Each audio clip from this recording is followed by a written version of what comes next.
અમદાવાદમાં રથયાત્રા પહેલા police action મોડમાં જોવા મળી છે. ભાડા કરાર ન કરનાર મકાન માલિકો સામે કાર્યવાહી કરવામાં આવશે. 500થી વધુ મકાન માલિકો સામે ગુનો નોંધવામાં આવ્યો છે. જાહેરનામાના ભંગનો ગુનો નોંધી કાર્યવાહી કરવામાં આવી. મકાન ભાડે લેનાર વ્યક્તિઓના પણ ગુનાહિત ઇતિહાસ ચેક કરવામાં આવ્યા છે. રથયાત્રાના 10 દિવસ પહેલા સીસીટીવી અને ડ્રોનની સર્વેલન્સ કામગીરી હાથ ધરવામાં આવશે.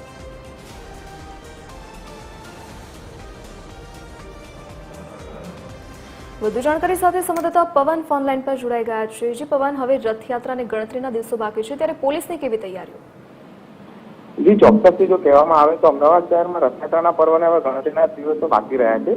ત્યારે અમદાવાદ પોલીસ પણ સુરક્ષામાં કોઈ કચાશ ન રહી જાય અને રથયાત્રા શાંતિપૂર્ણ માહોલમાં યોજાય તે માટે એક્શન પ્લાન બનાવી દીધો છે. ત્યારે જો વાત કરવામાં આવે તો પોલીસ દ્વારા ભાડા કરાર કર્યા વગરના જે મકાન જે ભાડે આપવામાં આવ્યા હોય તે મકાન માલિકોના લિસ્ટ તૈયાર કરાયા હતા, જેમાં આશરે 15 દિવસમાં જ 500થી વધુ મકાન માલિકોને શોધીને તેમની વિરુદ્ધમાં જાહેરનામાના ભંગનો ગુનો દાખલ કરી તેમના વિરુદ્ધ કાયદેસરની કાર્યવાહી હાથ ધરાઈ છે. એટલું જ નહીં, પણ માત્ર મકાન જ નહીં, કોઈ પણ મિલકત ભાડા કરાર વગર કોઈ પણ વ્યક્તિને આપી હોય તેવા મિલકત ધારકો વિરુદ્ધ પણ કાર્યવાહી કરવામાં આવી છે.